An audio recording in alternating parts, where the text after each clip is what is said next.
wakan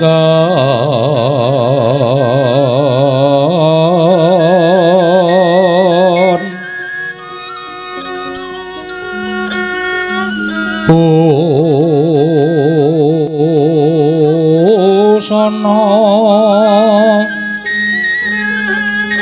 maneka warna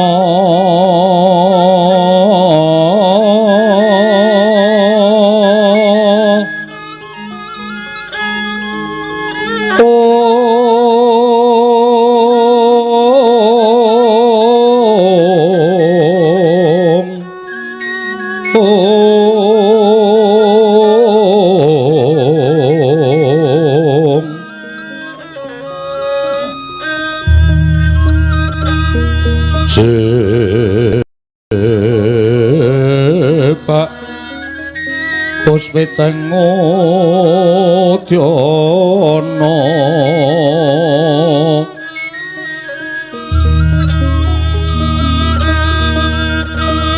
Myang Panjra Sarwa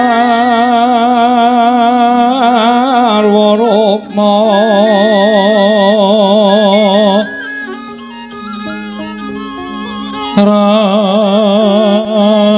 Ranggeng Manik Nara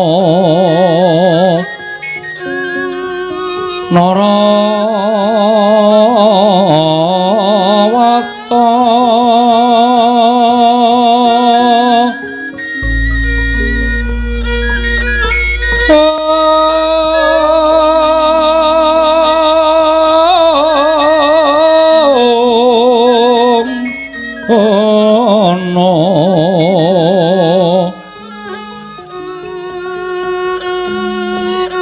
Obro Prabanya kang sumerat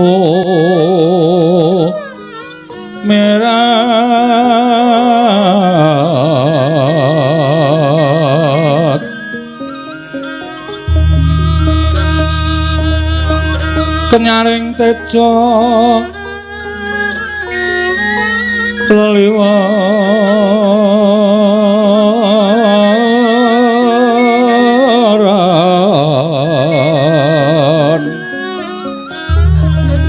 lir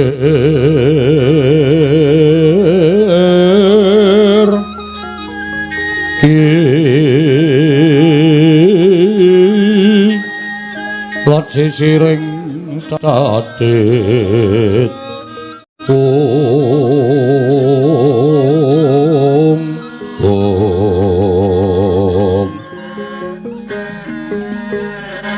wimbo kekanda amrek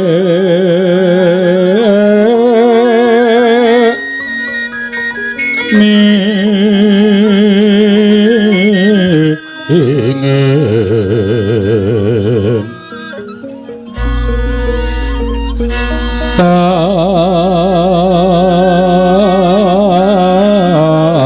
katiuping maruta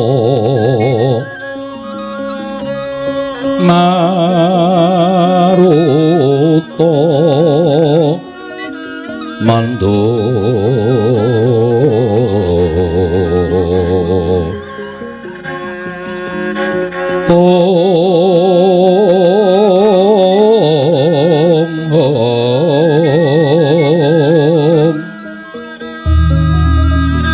sabaran mangambar ongas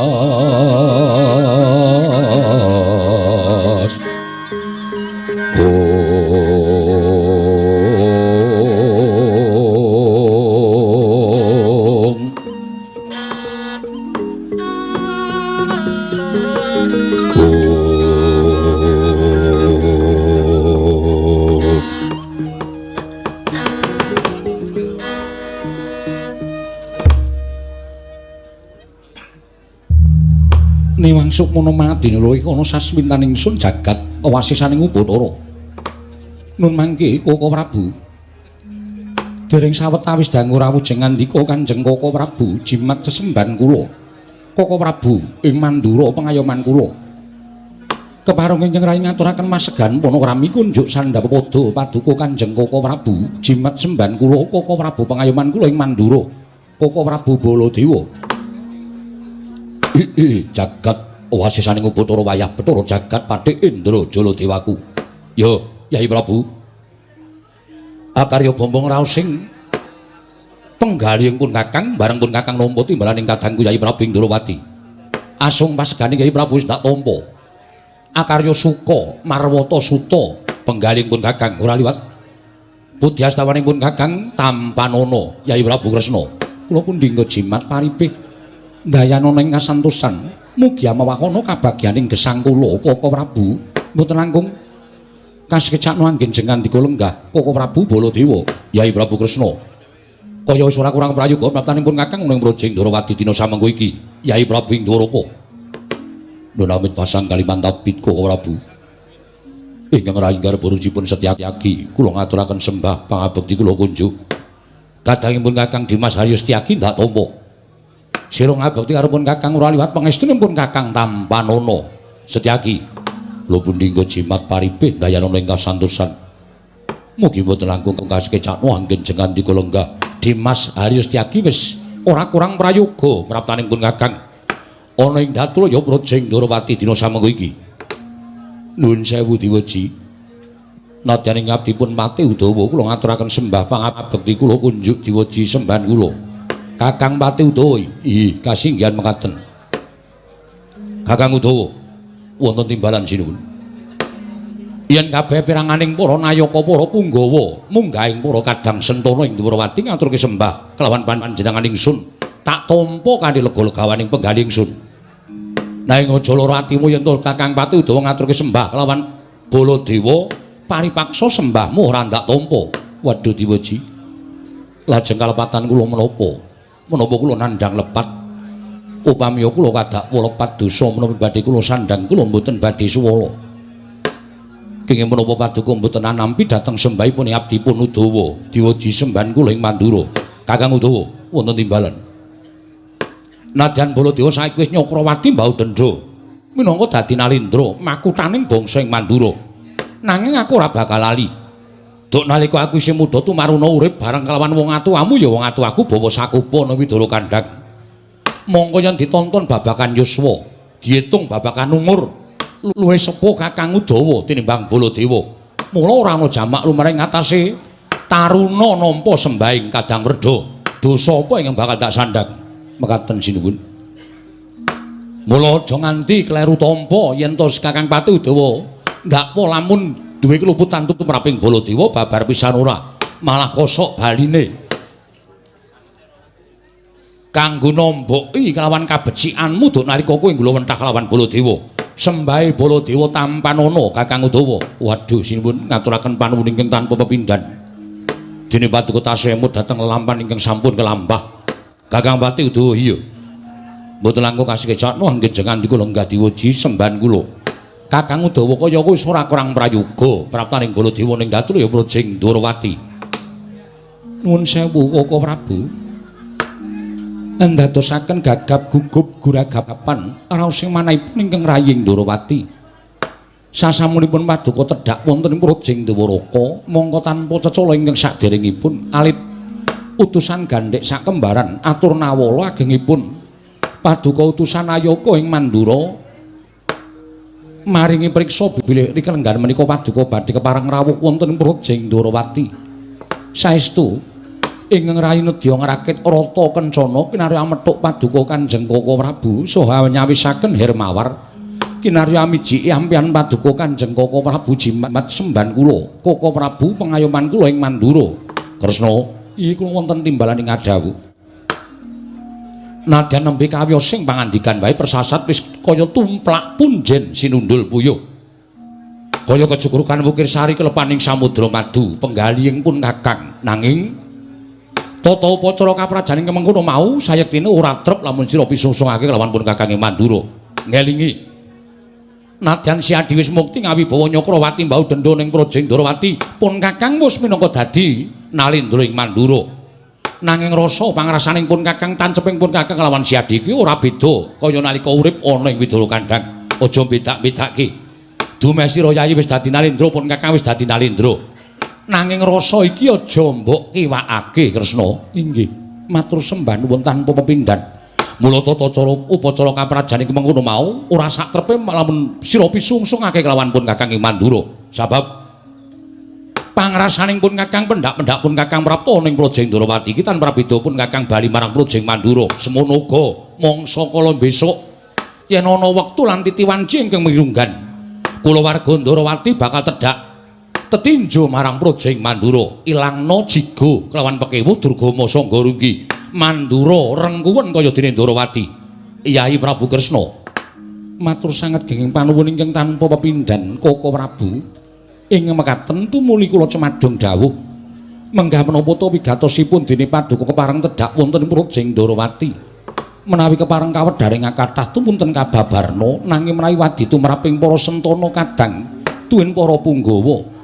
Monggo kula dherekaken manjing saklebeting kedaton pepanggihan catur netra kelawan ingkang raying Ndrawati Koko Prabu Mandura. Yai Prabu Kresna wonten timbalan ingkang dawuh kagiat penggaling pun Kakang bareng pun Kakang napak ana ing tapel wates negara ing Ndrawati akeh umbul-umbul ingkang pinajang urut ana ing Kutagara Projeng Ndrawati. Kacena lamun Yai Prabu Kresna nedhenganake Pasewakan Agung Kebasang Yogya katujuh nginu tumlipun Kakang Daya-daya munggah ana ing Datulaya selak nata ling rasa ingkang tan bangkit pinambeng pepanggihan kelawan Yai Prabu Kresna ing Ndrawati. Yai apan pancen ana bab ing wigati ingkang bakal pun Kakang aturake kelawan sira Yai Prabu Kresna. Mula aja nganti dina dungkap panampaning sira Yai Prabu. Apa mbok keparengake rada mingset ngripun Kakang sowan kula sumanggaken Paduka Kanjeng Koko Prabu. Ya Yai Prabu Kresna ngaturke panuwun ingkang tanpa pepindhan. Long-long rambyang ninggang driya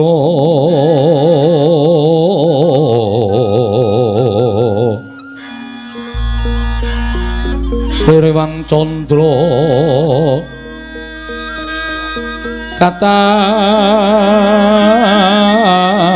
katawengan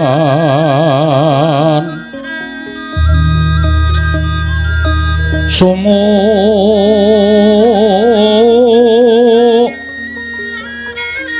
ing tias katuritan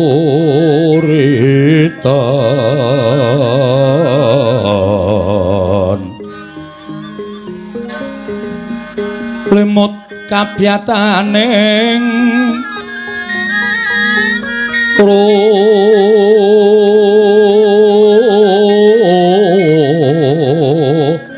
ojit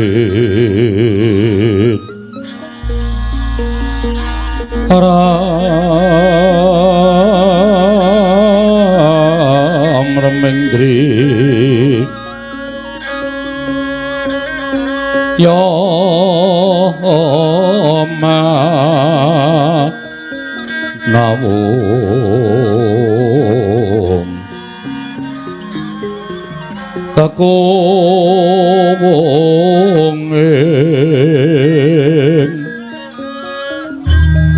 kakunging wang wisesa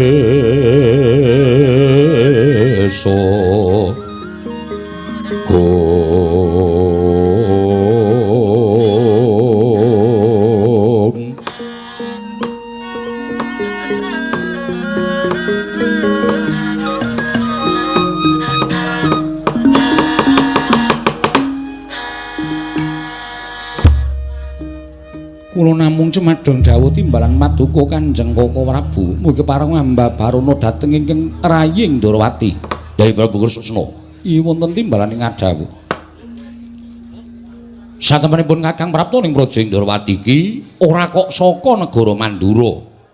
Dadi pangertenmu sepisan maneh pun Kakang matur satempunipun Kakang Prapta ning Projeng Ndrawati iki ora kok saka negara Mandura. Mboten saking negari Mandura. Ora pun Kakang saka negara Ngastina. Nalika semono Yai Prabu Duryudana nimbali kalawan pun Kakang supaya sowan ing Praja Ngastina. Sawise pun Kakang sowan ing Praja Ngastina, pun Kakang didhawuhi dening Yai Prabu Ngastina supaya nanjihake marang pekabaran ing Sbina Tumbuk Bakul Sinambiwara pawarta binandunging Karna. Pekabaran menapa Koko Prabu? Jagat ingkang keberbegen marang umandhanging Yai Prabu Ndrawati ingkang padha ngabarake marang kahananing Yai Prabu Kresna Inggih babakan perkawis menapa? Apa pancen kepara nyata? Yen to Yai Prabu Kresna kuwi dina samengko kuwi kagungan putra angkat. Kresna, para Gage Wangsulana, pitakoning pun Kakang iki kanthi jujur, aja mbok luwihi, aja mbok longi. Yen pancen iya larah-larahe piye, tumulipun Kakang kang nyadong timbaning Yai Prabu Kresna ing Ndorowati. Koko Prabu ngantos dumugi wonten ing malingan paduka Kanjeng Koko Prabu lelampahan ingkang lumados wonten negari Ndorowati. Apan kepara saestu bila kalanggan sakmangke kula menika anggadhahi putra angkat. Dadi bener pawarta sing semebar mau Yai Kresna duweni putra angkat. Kasinggihan mekaten. Lara-larahe piye? Kok sira siadi entuk putra angkat monggo tumrapun Kakang putra mono kanugrahane Hyang Mahanasa. Apa meneh lamun siadi kuwi nyelametake marang anake wong liya ingkang ora diurusi tumuli mbok angkat dadi atmaja. Angkat mau sayekti bakal gedhe ganjarane. Koko Prabu, mboten kula mundhut putra angkat saking para kekawula tuwin para nayaka menapa dimin punggawa babar pisan mboten. Namung sejatosipun andadosaken kagiat sotaning manahipun ingkang rayi Ndorowati. Nalika kula nedeng badhe manembah ing wanci dalu ngagengaken asmanipun Gusti Manjing wonten ing sanggar pamelengan. Mboten kanthi kanyana-nyana wonten ing mriku sampun wonten satunggiling wanita utawi wanudya remaja ingkang mapan wonten ing sanggar pamelengan tumunten kula dangu. Putranipun sinten saking pundi? Piyambakipun ugi mboten saged matur. Aturipun wanita kala wau kleyang kabur kanginan mendung kebaratan ing pundi dawahipun inggih menika papan dunungipun. Krana raos welas raos sing manipun ingkang rayi Ndorowati tumunten lare menika kula angkat menika dados putra pupon inggih putra angkat kula. Lan sakmangke sampun mapan wonten negaring Ndorowati. Wis mapan ing Projeng Ndorowati. Kasinggihan mekaten. Terus mbok paringi asma sapa bocah mau? Kondang kawenang wonten pundi kemawon Malindra Ndorowati sakmangke kagungan putra angkat ingkang namipun Endang Loro Temon Koko Prabu. Lah dalah Endang Loro Temon. Kasinggihan mekaten. Nun sewu. Tepunging wimba rengunging pasuryan kadhi wonten inggih badhe kababaraken dhateng ingkang rayi Ndorowati. Sasampunipun maduka Kanjeng Koko Prabu midhanget bilih ingkang rayi kagungan putra angkat inggih menika pun Endang Loro Temon. Lah iki ngene Kresna. Kepasang yuga katuje ngene. Satemenipun Kakang kuwi ora kok mung kepengin mundhut prisa, nanging uga kepengin nyatakake marang kahananing Yai Prabu ingkang kagungan putra angkat ing ngaran Endang Loro Temon. Wuruhanira Yai. Nalika pun Kakang prapta ing negara Ngastina, pun Kakang tinangisan lan atma jendra ing Ngastina, ya kuwi Lesmana Mandra Kumara. Ing nalika semana tak dangu gandrung-gandrung kelawan putri ing Ndorowati ingkang jeneng Endang Loro Temon. Mula aja nganti kleru, pun Kakang nyatakake marang sira Yai Prabu Ndorowati jebul pintenemune Yai Prabu kagungan putra angkat kang aran Endang Loro Temon. Kasinggihan mekaten. Lah, yen ngono, babar pisan pun Kakang bakal matur. Sowaning pun Kakang minangka dadi wakil Yai Prabu Duryudana ingkang wigati dianggep bune-bune sokan jejawah sore. Tegese aku bakal nglamar marang atmajamu mau. Ingkang wigatine putramu ingkang aran Endang Loro Temon putra angkat mau bakal tak boyong marang negara Ngastina. Tak dhawuhake karo Lesmana Mandra Kumara. Mekaten Koko Prabu. Iya. Atmaja kula Endang Loro Temon badhe dipun dhawuhaken kan Lesmana Mandra Kumara pancen bener mengkono. Mesakno Yayi.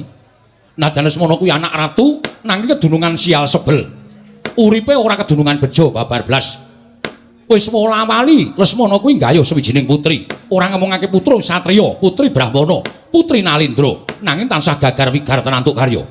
Mula wektu dina iki neng-nengono penangise anakmu Lesmana Mandra Kumara.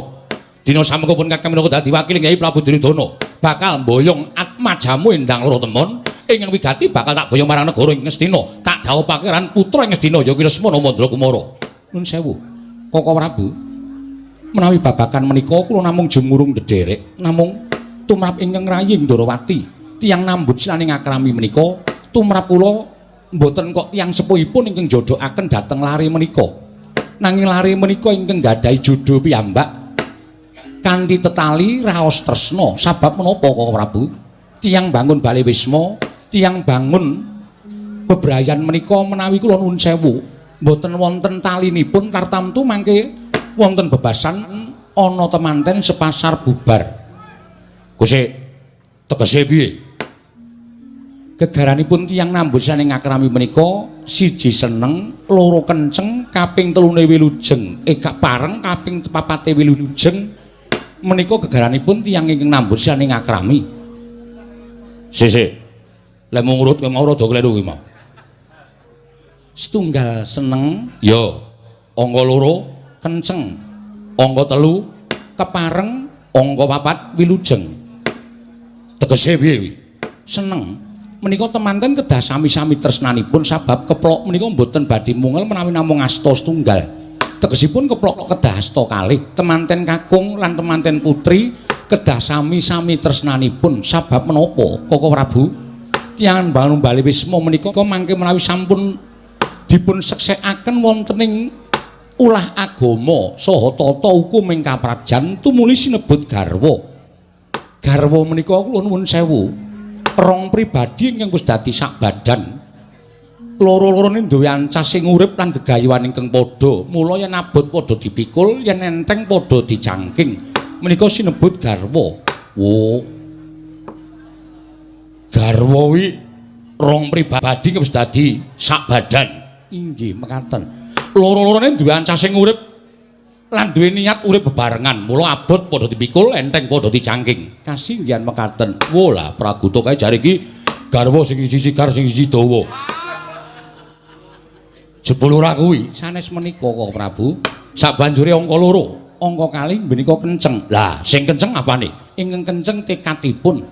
Mergi tiyang mangun bali wisma menika menawi mboten kanthi tekad sebaya mukti sebaya mati menika nggih mboten badhe prayogi kedadosanipun. Sabab menawi kanthi gegaran tekad sebaya mukti sebaya mati menika bungah susah bejo cilaka sugih miskin menika dipun raosaken sesarengan. Yo, bener. Sabanjure ingkang kaping 3 kepareng. Kepareng menika tegesipun njodokaken pinanganten menika mboten kok njodokaken awakipun piyambak nanging ugi njodokaken mara sepuh utawi tiyang sepuh tangga tepalih mitra kawruh sanak kadang sanesipun. Menika kedah sedaya kepareng menawi tetela mekaten badhe kathah pandonga saking sanak kadang mitra kawruh muda werda ingkang dayani anggenipun gesang bebrayan menika kala waunir ing sambi kala. Bener. Sabanjure ingkang pungkasan wilujeng. Wilujeng menika kula nuwun sewu mboten ketang namung sarwiringkes kedah dipun wilujengi anut tata adat budaya papanipun piyambak-piyambak. Dipun seksekaken ugi kalian tangga tepalih kiwa tengenipun Koko Prabu. Wah, lah malah cocok ngono kok. Ning tumrap aku perkara seneng kenceng kepareng lan wilujeng ki mau anut marang lumaku ning dina. Tegesipun menapa? Jadi mesti tau ngerti.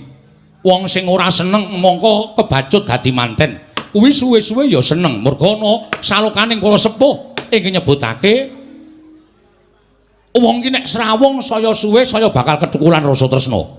Mula nek nadyan tanpa nganggo rasa tresna antaraning Lesmana karo si loro temen mau mesti saya suwe bakal ketukulan rasa tresna. Mekaten Koko Prabu. Nanging nuwun sewu, tumrap kula tresna menika mboten saking panggulawentahing tiyang. Lho, dudu panggulawentahing wong piye? Menika sanes panggulawentahing kamanungsan. Nanging tresna menika panggulawentahing Hyang Mahanasa. Tegesipun wonten ingkang nyebataken tresna menika uruping jiwa ingkang suci. Menika mboten saged dipun suwun, menika mboten saged dipun kajengaken lan menika mboten saged dipun tolak. Menika kodratipun Hyang Mahanasa. Nadyan srawung pinten-pinten taun ugi kathah ingkang mboten ketukulan rasa tresna malah suwalikipun malah kadidene sederek tunggal Yayah Rina. Wah. Ngono ya Kresna. Inggih. Mila sakmangke menawi paduka Kanjeng Koko Prabu ngersakaken anak kula Indang lara temen menika badhe kaboyong wonten negaring Stina. Koko Prabu, mboten nama kula badhe andhawa keparang paduka.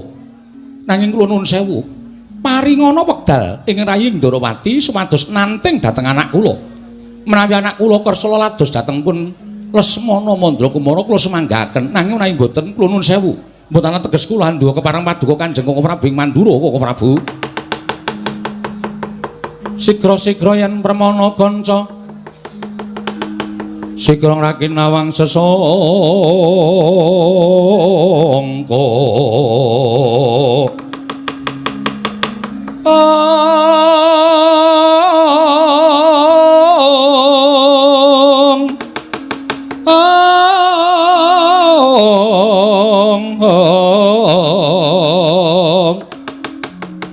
Nalendra Mekmarwa sing sang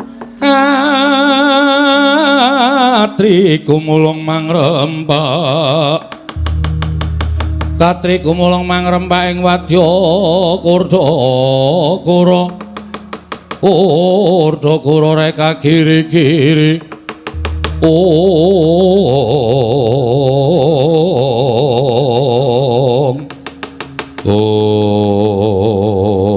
Tidem madaning Pasewakan negaring Ndrawati nalika semanten nata ing Ndrawati paring pangandikan tirambi ingkang Rakanata ing Mandura parandene pungkasaning Rembag ndadosaken tintrim madaning Pasewakan negaring Ndrawati datan wonten ingkang sami anyabawa nadyan gegodhongan teneng ngobah samirana datan lumampah nadyan nata ing Mandura Prabu Baladewa meger-meger datan mobah datan musik nganti kaya tugu Sinukarta tan kantun nata Ndrawati nglenggahi kanyut nangka wadu kanyut ujane ganten wadu jare makecok nang durung abang durung manding dasaring pertolo kasaru geger njaba piyak ngarsa tangeping murika sebanapun apa to kang dadi darunane ora ana macan rangke Gajah Medha saka Wandilan kejawi namung utusan saking Karang Kadempel nenggih putranipun Kelurahan Semar Badranaya Kelurahan Petruk Kanthong boleh nganti Kelurahan Bagong menggah datul ya karya geger kang samya muninga kanca pihak-pihak ana daya minggir jaluk dalan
mendalon tata trapsilanira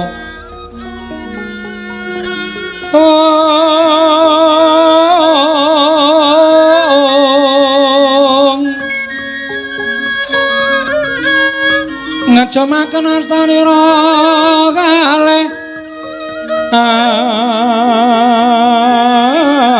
astanira kalih pisan yen ngandika magawe opranta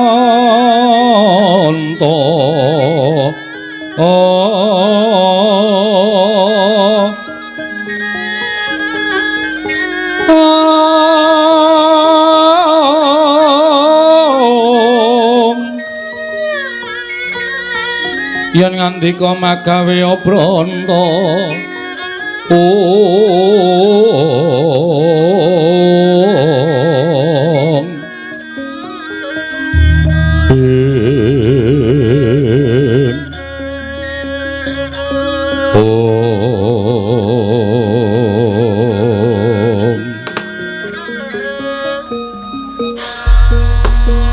Jagat Dewa Bathara jagat pangestungkara Kaka Prabu. Nggih. Dereng ngantos pun manggen kula nampi sabda pangandika paduka. Menika kados dene sowanipun Panakawan Petruk kaliyan Panakawan Bagong. Lho lha iya. Lah iki ning apa Petruk sore-sore sowan ana negara Indrawati iki wigatine apa Kresna? Dimbalana. Nadyan dikaya ngapa Petruk iki ya abdi Indrawati ya abdi Ngamarta. Kasinggihan mekaten. Dimbalana apa wigatine? Mbok menawa perlu bakal diaturake marang sira Yai Prabu Kresna. Kaka Prabu lenggah prayogi. Ya. Petruk padha kanthi harja sak praptamu ning negara Indrawati Panakawan. Nunamit pasang Kalimantabe tinebene ing ladone dumawahing tawang tuwang sinuwun linepatna ing tulak manu. Menawi wonten lepatak ingkang ngabdianipun sowan ngabiyantara kiranging tata krami kiranging unggah-ungguh kula nyuwun pangapunten drengatanipun kula menika namung batur. Iya Petruk ora dadi ngopo. Wilujeng sowan kula niring sambikala kepareng kula ngaturaken sembah sumungkeping pangabekti kula kunjuk sinuwun. Petruk ndak tampa pangestuku tampanana kula pundi nggo jimat dayanana ing kasantosan. Panakawan Bagong padha rarja sak praptamu Panakawan. Panakawan Bagong padha rarja sak praptamu Panakawan. Panakawan Bagong padha rarja sak praptamu Panakawan. Ora iki Bagong iki ditimbali kok krungu ora iki? Kowe iki ditimbali Yai Prabu Kresna krungu ora? Krungu. Lho. Krungu kok meneng bae. Agi nganu ngrasake mambu bakmi. Bagong iki ora beda karo nggone dhewe ya, Tru. Ngomah kae ambune ming telek wae. Kene iki kraton iki ana endi sing mambu sate, endi sing mambu bakmi. Ha iya ya, beda kraton karo nggone dhewe. Ngene piyai luhur karo kere-kere kaya awake dhewe wis ora bakal padha. Timbali sinuwun Kresna. Heeh, Pak. Bagong dalem padha kanthi harja sak praptamu. Tansah pinawinganing kawidadan ing sambikala kepareng kula ngaturaken sembah sumungkeping pangabekti kula kunjuk sinuwun. Iya Bagong ndak tampa pangestuku tampanana. Kula pundi nggo jimat paripe dayanana ing kasantosan. Iya Bagong prayoga nunggunmu lungguh. Sampun mboten kirang sekeca sinuwun Prabu Sri Bathara Kresna. Petruk kantong bolong padha raja sapraptamu. Sinuwun Mandura wilujeng bekti kula kunjuk den. Ya tak tampa. Pangestuku tampanana. Kula pundi nggo jimat paripe. Panakawan Bagong padha raja sapraptamu. Mengetunipun sinuwun Prabu Baladewa wilujeng bekti kula kunjuk nggih pun. Ya, tak tampa pangestuku tampanana. Nun inggih sanget anggen kawondadosaken siji mas paripe. Wah, kowe kemon kami sosolan lambene ra. Petruk kantong bolong padha raja sapraptamu.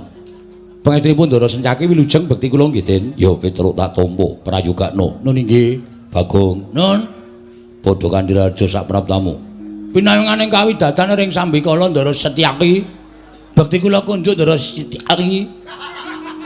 Muni Setyaki kok dadak dilek suarane ora. Ya Bagong tak tampa pangestuku tampanana. Kula pundi nggo jimat paripe dayanana ing pasantosan. Petruk ora harja Petruk. Ndara Pati Udawa. Iya. Wilujeng Den bekti kula kunjung Ndara. Ya tak tampa pangestuku tampanana. Nun inggih Bagong padha harja Bagong. Ndara Udawa. Iya. Wilujeng Den. Ya Bagong suwirane nggon aku kowe. Nggih, sibuk. Kula saniki dadi ketua pemuda. Ketua pemuda kok wis bantongan kaya ngono. Sesuk nek wonten wektu sing mirunggan kula tak nyelake nggih. Iya. Pun panen apa? Wis. Napa? Telo. Wah, cocok kuwi dibakar Kari gagange. terus maksudnya kula kan ngerokoti gagang. Ya ora sanesu. Kuwi ora dipun sekecakaken nggih Ndara Dawa. Lho, kuwale. Oh nggih, Dik. Disekecake Bang. Nggih, sampun mboten kirang prayogi. Petruk dalem eneng apa? Sowan tanpa tinimbalan gawe kaget. Ana wigati apa Petruk? Sepisan kula ngaturaken tebah Siti Sekul binung teling ngron klapa. Apuren ta mbok bilih wonten tempat kula nggih kula mun jatur sapa paduka sanata. Ora dadi ngopo-opo ana kawan. Matur suwun. Dungkap angka kalih. Kula menika dipun utus dening Bapak Semar. Mboten saking pikajengan kula piyambak, tuwin mboten saking ngarepe Bagong niku mboten. Ning pancen kula sowan dhateng negari Ndrawati niku enten ingkang ngutus nggih menika Bapak Semar Badranaya. Bapakmu ya gene. Bapakmu kena apa? Kok utusan Sirapana kawan sowan ning Project Ndrawati. Ngeten sinuwun. Karang kadempel niku wonten kejadian sing luar biasa. Tegese piye Petro? Saniki bapakne Bapak Semar niku anake ora ming 3. Lho, anake bapakmu ora ming 3. Nggih. Pira? 4. Lho. Apa garwane wong atuwamu Dewi Kanastren nglairke meneh? Mboten. Lah kepiye? Bapak niku gadah putra angkat. Duwe anak angkat. Nggih. Ha critane ngeten, nalika semanten bapak niku ajeng salat maghrib. Lho tenan kok iki madha ceng-cengengesan ora. Padake Semar ki ora salat apa? Semar ki salat. 5 wektu malahan kok. Bapak niku ajeng salat maghrib nuju teng musala. Musala niku ora kidul kulone omahe bapak nika. Ora tau dinggoni. Iya Petruk, aku wis tau tate tekan kono. Lah nggih. Lah dumadakan mboten kanthi kanyono-nyono teng jero musala niku pun wonten bocah sing lagi lungguhan teng riku teng jero musala. Bocahe nom bagus. Mboten kaya anake bapak kula kali Gareng kali Bagong niku mboten beda. Wah niki sasat dewaning asmara ngejawantah. Sapa sing weruh adi kula niku wah wis geger pokoke. Ora lanang ora wedok kabeh do ngundang kebagusane adi kula niku. Bocah mau saka ngendi? Ah, jare ditakoni bapak tanpa dadah tanpa pernah ora duwe wong tuwa, kleyang kabur kangenan ujug-ujug dheweke niku keblasok le mlaku terus ngeyup teng musolariku. Lah terus dipek karo bapak, diseksek karo tangga teparo, pun diundangi tangga teparo gendurenan barak bapak, gendurenan tasakuran. Lare niku diparingi asma Bambang Senet. Bambang Senet nggih. Apa ya arep melu gara-gara? Mboten. Mboten melu niku. Wong piyayine we bagus kok ora iso lucu, ora iso niku panjenengan nek prisa putrane Ndara Janaka, Ndara Irawan persis plek niku tenan. Ha kula ning karo Bagong nganti meri kok. Kampung niku ora ana sing percaya, mosok iki anake Semar. Kakangane Bandam Sesi Bagong karo rupane kaya kirik kok iki bagus ora jamak-jamak. Ngoten niku. Lah nalika semanten Bambang Senet niku nuwun sewu pun sawetara mapan teng Karang Kadempel tumuli wonten 7 dina niki bocah niku kaya wong lara. Bocah niku kaya masuk angin, ora tau gelem ngewangi bapak teng sawah teng Tegal, ora tau resik ngomah, entene ming teng kamar tidur utawi teng patenggan. Bapak bingung. Duka kula ya ora ngerti saploke duwe anak Senet iku kula kali bareng kali Bagong niku kaya di anak tirikan. Sing dilela-lela ming sik Senet, apa-apa njaluk apa-apa dituruti, pengen apa-apa dituruti. Ning kula ora apa-apa, ora masalah. Wong nyatane bapak ya seneng duwe anak Bambang Senet, mbok menawa bocah niku iso mikul dur mendem jero karo Bapak Semar. Bener Petruk, nggih. Lah terus ditanteng karo Bapak Net, nek kowe kahanane kaya ngene iki kowe padha karo nyengsarake wong tuamu. Aku ki wis tuwa. Bapakmu Semar ki wis tuwa, nek nganti kowe mengko kowe ora gelem matur kepengin apa? Kowe kepengin apa lan kowe duwe gegayuhan apa iki engko nek bapakmu nganti lara mongko kembange wong lara iki mati nek nganti bapakmu mati mongko kowe rung omah-omah. Kowe getun engko net gregah bocah niku tangi. Si Bambang Senet mau nggih.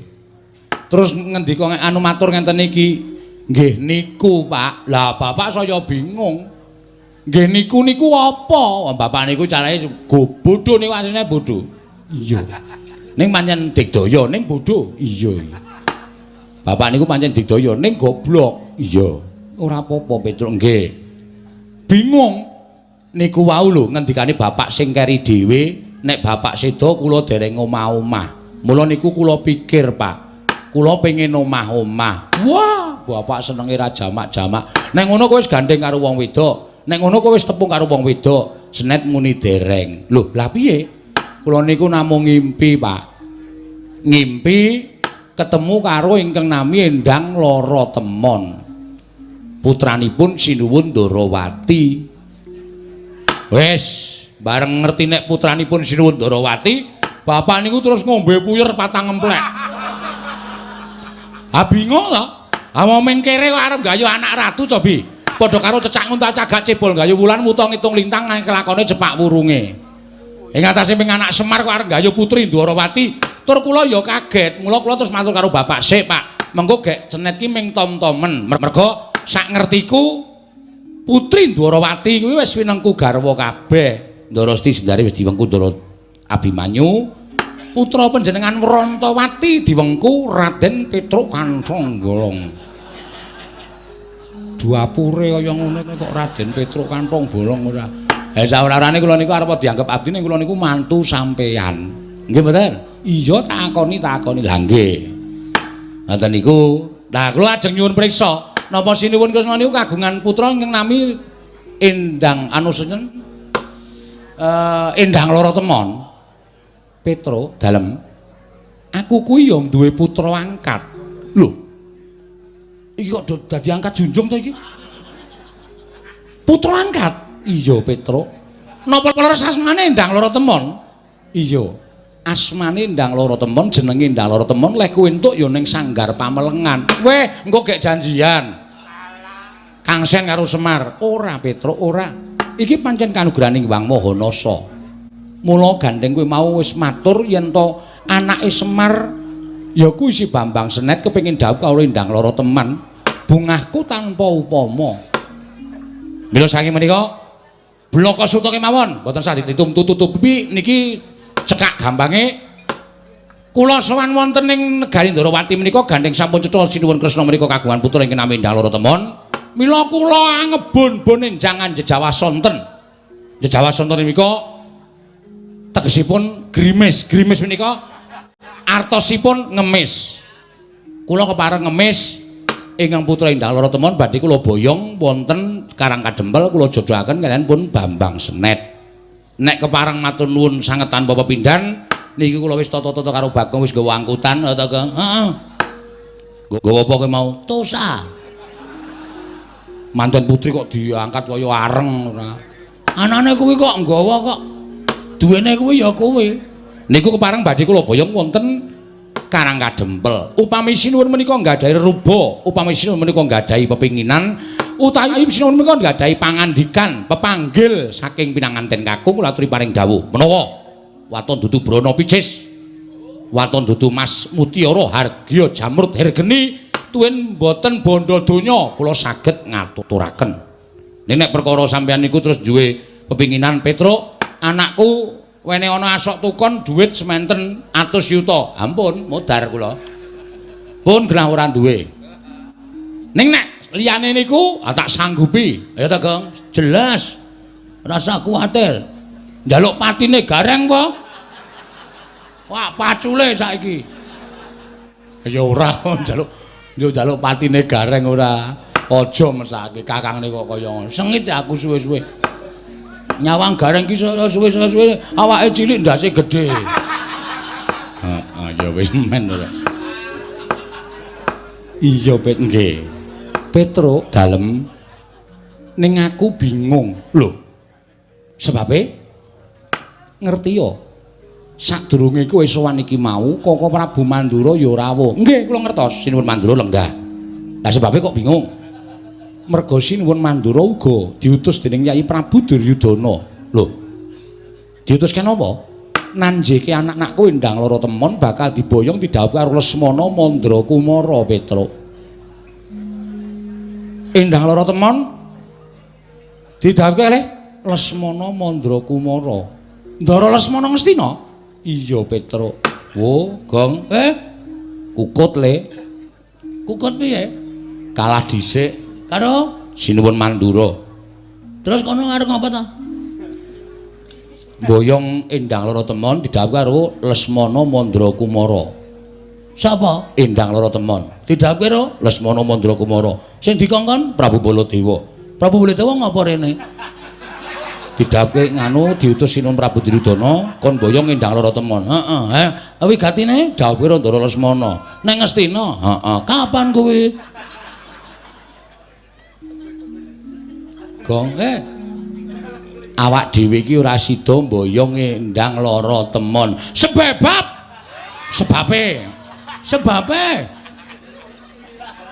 Sebabe sing rawuh Sinuwun Prabu Mandura ki arep mboyong Endang Lara Temon dawuh karo Lesmana Mandra Kumara. Terus Ha iki awak dhewe kalah, wong kalah dhisik. kowe ora wani matur. Ki aku nek matur gegeran. Nek aku matur mesti rame. Ngene mundurne. Hah? Mundur. Kowe wani apa? Kecil. Tengok anteng aku sing jelaske. Iya. Ning kok nek geger tandangi lho. Iya, iya. Aku ngopo? Aku mung ngomong tok, aku MC e. Oh. Pranata cara padake lho Mas. Pranata cara lek ku nyuwara gegeden lho mau, Truk. Assalamualaikum. Ya pranata cara barang ya tok saut ya ngapa. Keparang matur Sinuwun. Nuwun sewu kula nglajengaken rembakipun Petruk. Iya. Sampeyan mau ngendikan apa? Endang Lara Temon bakal didhawuh eneng negara Ngastina karo Lesmana Mandra Kumara. Oke. Ning ngeten Sinuwun. Sing jeneng wong tuwa. Nggih ta? Iya. Wong tuwa niku ora ana lho. Siji teng donya niki wong tuwa sing anake kepengin rekoso. Ora ana wong tuwa duwe anak wedok sing anake wedok mengko kepengin rekoso, uripe ketula-tula, uripe ketoyong-toyong niku mboten wonten. Sing digadhang wong tuwa sak donya niki arep ndek anak lanang utawa wedok, anake esuk iso gawe marem wong tuwa. Merga tentrem lan kabagyaning anak niku dadi swarganing wong tuwa. Iya, Bagong. Nggih, arep niku anak sampean angkat. Ning nun nek uripe kepenak, uripe kebak kabagyan wong tuwa nyawang ki arep wong tuwa ki isih umure isih dawa ning kaya wis anguk-anguk swarga. Iya, Bagong. Nggih, terus saniki kula tak takon. Kowe arep takon apa? Nek putra panjenengan Endang Lara Temon niku dipek Lesmana niku nuwun sewu, apa bahagia? Apa bahagia? Lho, mestine ya seneng. Wong Lesmana kuwi calon gumanti keprabon negara Ngastina. Ah, pikirane do cecek kok. Nuwun sewu, berpikir yang panjang. Jangan hanya jangka pendek tapi jangka panjang. Sing kandhane Lesmana ajeng dadi ratu nang Ngastina niku sapa? Lho, mestine rak ngono ya sak lengsering Prabu Duryudana. Prabu Duryudana niku lengser niku sesuk katandha ana perang gedhe, perang Bratawuda Jaya Binangun. Apa, Kang? Perang Bratawuda. Bratayuda. Hah? Yuda. Yuda. Kok wuda ora? Isis. Bratayuda Jaya Binangun. Lah niku mengke sing menang Pandhawa apa Kurawa durung ana sing ngerti. Kok wis dicalonke iki lho, kula rak takon. Tur Iya, piye? saniki sampean ngerti mboten? Lesmana niku anak ratu, panjenengan anak ratu. Ning Ngene iki apa? Lesmana alias kurang saon. Lho, kurang saon. Pekok. Kencir. Saman tahu, Bro, anak ratu kok melu parkir teng pasar? Nek ora Lesmana ora bakal kelakon. Ha niku mergane Lesmana niku rada selip ngoten. Nek sampeyan ngrabekke putra panjenengan karo Raden Lesmana niku napa panjenengan mboten nyemplungake putra sampeyan wonten juranging kesangsaran? Ayo.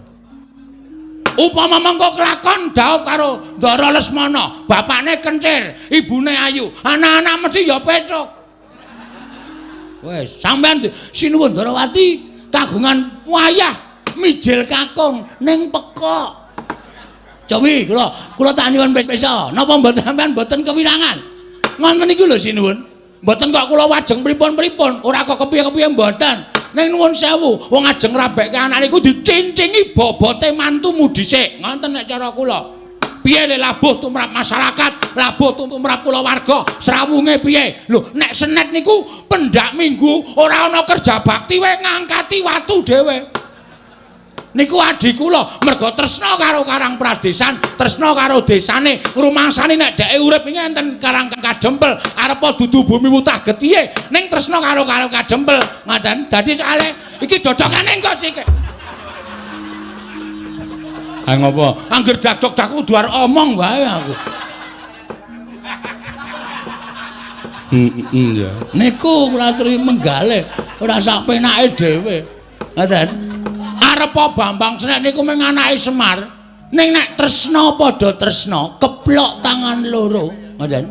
Niku bakale mulya uripe, merga ukurane mulya karo ora kuwi tumrap kula wong urip ing alam padang mboten kok kegurugan brana picis duweni derajat pangkat sing dhuwur. Mboten.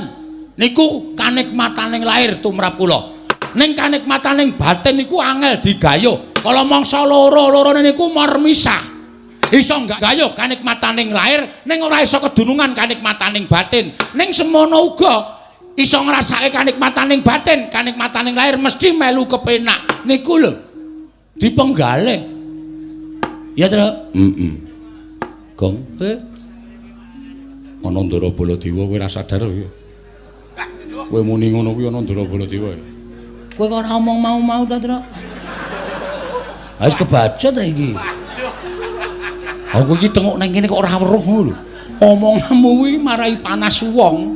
Ha iki sing diutus saka negara Ngastina malah Lesmana rada petuk, Lesmana rada kentir. Iki nek nganti nesu tanggung jawab.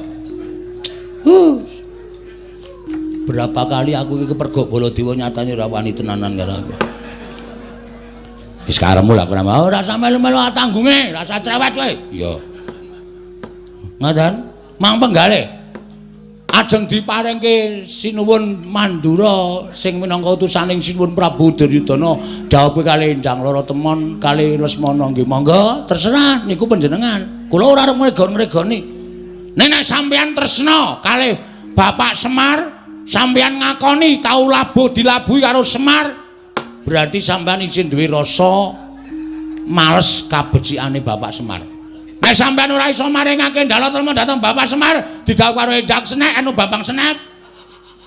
Niku ateges sampeyan nuwun sewu lho, kula mboten ngarani. Ning jebul kula iso ngarani raketang mintak batin Nalendra Ndarawati niku mboten iso ngakoni kabecikane wong liya. Niku parah, niku fatal tumrap kula. Wah, wis pocokan.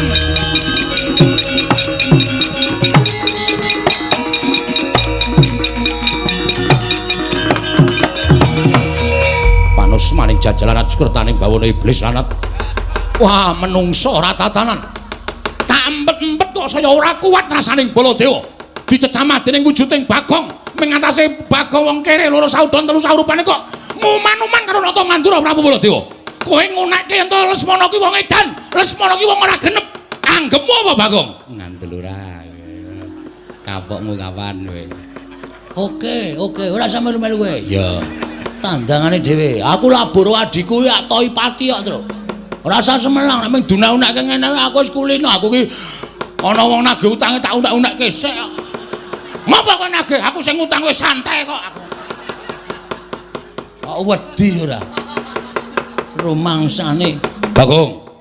Ponokawan Bagong. Wonten dawuh. Weh lah. Aku tak ning jaba ya. Ning jaba ana, minggat sisan kono. Ora wedi aku nek mung ijen kok ya. Tinggal tenan kowe, tinggalen. Rumangsane ditesik nggawa aku kok. Oh iya to. Ana aja mulih sik kono. Dumeh do nggawa kendaraan dhewe-dhewe mulih sik kono.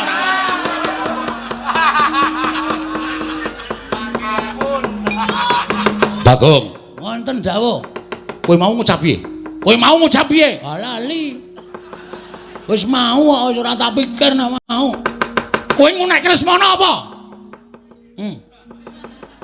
Piye? Rada edan. Lesmana ki sapa? Anake Duryudana. Lho, njangkar. Ala ora ana wonge kok kowe iki ngapa ta? Nek ana piyayine ngono aku nganggo sinuan. Nek ana piyayine aku nganggo Raden. Ha wong ora ana dijangkar kok. Wong kono ya ora krasa kok geger. Kowe ngino karo putra Ngastina. Pancen kepala nyata. Gadiwa Bathara. Kresnane nganti kebrebeken kae. Kowe ngino karo Nata Mandra Prabu Baladewa. Kowe ngiyas karo utusaning wong Astina. Pancen tak sengaja wae arep ngopo? Mergo nek ora tak kaya ngenekke iki, yakin Sinuwun Prabu Ndarawati mesti wedi karo Prabu Baladewa. Terus endang lara temon diparingi karo sampean. Niki pancen tak jarak. Niki wis dadi sistematis kula. Niki wis tak gonco-gonco saka omah. Nek kira-kira ana sing bareng rembug, oh mungsuhe Bagong. Yen ngono pancen tok jarak kowe wani karo Baladewa. Yen ngono pancen tok jarak kowe wani karo Baladewa. Nun sewu Mas, kula jane ora arep wani ning gandeng sampean nantang kula. Kula niku wong sing ora tau mambu penantang lho, Mas. Nek sampean arep jajar karo Bagong, oke, ora masalah. Lu jual gue beli pokoknya. Tur kula tak takon karo sampean, saniki tak takon. Kula sing ngomong niku nyata apa ora? Bab apa? Lho Lesmana. Kender ora? Lho arep kender kene iki anak ratu. Alah, ora tak ndadamuni anak ratu anak omah anggere kender ya kender ngono beres to. Wong nyatane ya kender kok sampean geger. Tur sampean iku mbok kudune metung diutus karo Prabu Duryudana kon nglamarke Lesmana. Lesmana niku wong sebel sial, ora tau entuk kanugrahan, ora entuk kamulyan. Nglamar sapa-sapa gagal. Nglamar Ndara Pergiwati, Pergiwa gagal. Nglamar Ndara Wrantawati, nglamar Ndara Siti Sundari gagal. Lesmana niku nyenengi bakul mie ayam ora sida. Wis kebaca dijiwiti bokonge barang. Cetot. Mulane kok iso tuku mie ayam, awan tuku mie ayam, bengung sore tuku mie ayam, wah seneng karo bakule. Bareng ngono terus emoh bakule terus jingkat-jingkat. Nika anak ratu sing ora tau entuk kanugrahan kok. Dadak sampean kok dadak gelem kok nglamarke. Ayo kewirangan. Jelas kewirangan sampean. Nadan aku kewirangan nang aku duwe kewajiban kudu sambaya ngendang lara temon. Mula sampeyan dadi pepananging Baladewa. Rawe-rawe rantas malang-malang bakal tak putung. Oke. Monggo dadi palangku kowe. Wis saiki bali yo. Terus omong karo bapakmu Semar. Bambang Sret kon ngrabekke wong Karang Pradisan. Bambang Sret ki wong desa. Adimu Bambang Sret anake Semar Angkat kuwi wong desa. Kuwi wong kere, kuwi wong ora duwe. Kok ngangkah dadi mantu ratu iki ora melek mripate kon ngilo karo cengele bapakmu. Kowe muni piye wae?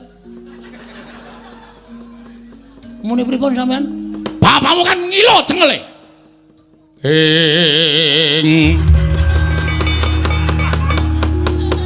Mangjat kurda serumah bangga. Edian dadak suluk bareng. Men sremek. Oh, lho ora cocok. Wis ben. Mas, nek sampean ngunek-unekke Bagong aku arep tau unekke wong elek, arep tau unekke wong gedibal, arep tau unekke wong kere, memang itu faktanya. Dan aku ora bakal nesu. Nek sampean ngunekke bapakmu kan ngilo karo cengelmu kuwi. Bapake wong tua lho. Kowe ora sak penake ngunek-unekke bapak. Aku anggere bapak dunek-unekke iki rasaku ora trima tenan. Kok dadi kowe iso ngunekke bapak kon ngilo karo cengele. Mbok kowe iki sadar, Bol. Lho. Bol sapa? Jenengmu Baladewa arep dutang sapa nek ora Bol? Jijiki. Koko Prabu sampun mangke malah mindak mboten kajen. Menawa ora lega rasane iki ora ngusap karo Bagong iki. Menungso ora tatanan. Kowe sadar diri kowe. Kowe kudune iki sadar. Kowe mbiyen saka ngendi? Kowe mbiyen tak omongi critane ya Mas Baladewa. Kowe mbiyen ora dikukup nang Widara Kandang, ora didelik karo bapakmu sing jeneng Basudewa. Kowe wis mati dipateni karo Kangsa. Kuwi anake tiri Basudewa. Kuwi wong Digdaya. Ning merga kowe dititipke nang Widara Kandang, kowe mbiyen dadi wong tani, Bol. Kowe iki ya nggawa kebo, nggawa sapi, kowe iki ngluku ning sawah, kowe iki tandur ning sawah, awakmu gupak lendut Jawan. Bareng saiki kowe dadi ratu kok glelengmu ora jamak. Kowe kelingan ora? Jaman aku tok kon dadi tim sukses. Neng Mandura mbiyen, pokoke nyoblos Baladewa, nyoblos Baladewa. Kowe janji arep ngedeke WC umum sprene ora kelakon. Sprene aku isih mancik nang watu.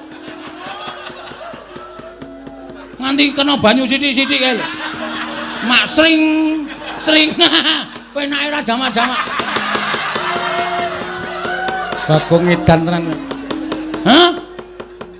Pirang taun kowe dadi Narendra, ora kelakon apa sing tak janjekke. Semar mbiyen yo melu ketayalan. Kowe arep dadi ratu kowe. Lah kok saiki kowe bareng dadi ratu ana wong cilik, ana wong kere kaya ngene tau neke. Tau neke wong kere, wong gedibal. Sadar diri Mas, derajat pangkat ki ora tekan modar, bondo donya ora tekan modar. Kowe karo aku ki nang ngarepe sing ngakarya jagat ki padha derajate. Muni wae.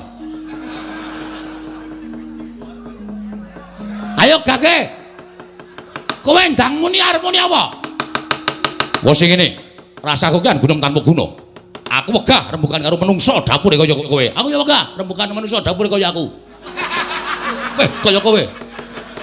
Wah, iku walek ya. Tak gawe sayembara. Oke, siap. Acah kendel sepelekke. Aku ora sapa-sapa ra wedi kok. Areng apa kowe? Sapa sing cilik gedene sing kadetening Baladewa? Wenang boyong endang lara temon. Maksude? Sapa sing cilik gedene iso ngungkuli kadetening Baladewa? Wenang boyong endang lara temon. Ayo, sempalan pundhaking kiwa tengen Baladewa. Asorna Baladewa yen perlu bandanen tangane, kerincungan sikile. Ayo, boyongan endang lara temon. Oke, metu Jawa. Ora ketitama kene perkara pati ki upate.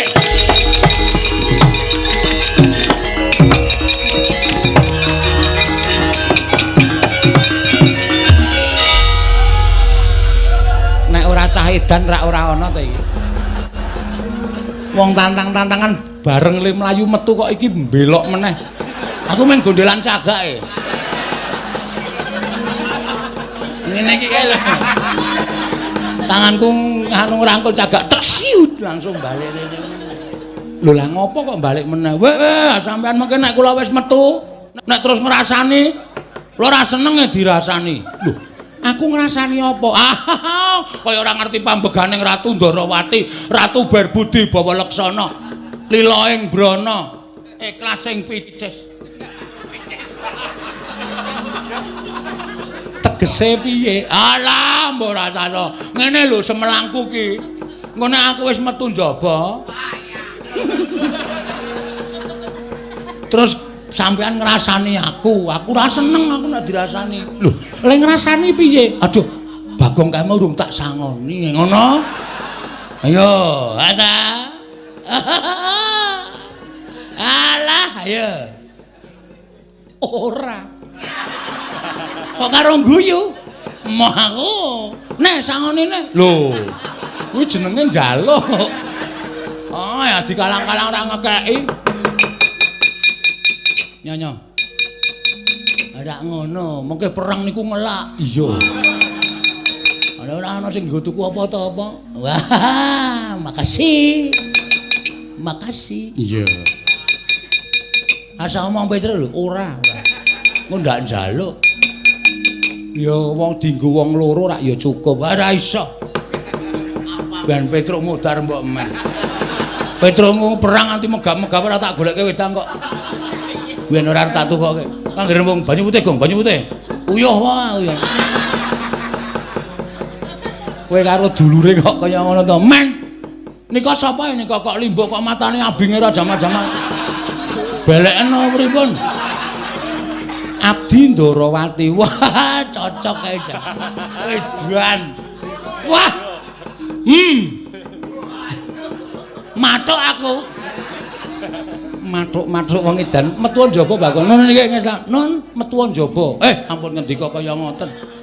Niki niku nggen manten. Manten niku aja sok diperintahke kon metu njaba. Ampun. Ben gek kagungan putra ya nemtokke jero. Ngawur kowe. Nyun pamit sinuwun sing ati-ati aja kaya bocah cilik.